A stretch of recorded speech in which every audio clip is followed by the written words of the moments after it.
So let's look at example 3 here. So you have this table. You have payment methods versus the percentage of transactions. Now they're telling you these are percentages. So it's a good idea still to make sure they do total 100. And they do. Because then you have to say, okay, well, if I don't have a legitimate probability distribution, then I wouldn't be able to answer these questions accurately. So it's always a good idea to check to make sure that you do have a table that represents a good probability distribution. And I could even write the probabilities like this.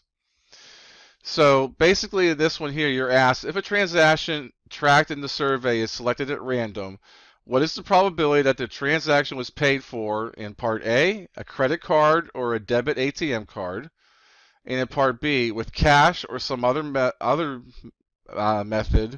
other than a check, a credit card, or a debit card. First one, the probability that the transaction picked at random was paid with a credit card or a debit/ATM card. So we're looking for this probability, and all I'm going to be doing is looking at the table here, and I can see that I have 25 and 15 cards out of the 100, or I can say 0.25 and 0.15 and add those together, are going to be in this sample space. So approximately 0.4 or 40% of them do. For B, what's the probability that the transaction being picked for us to look at is paid with cash or some other method other than a check, a credit card, or a debit ATM card.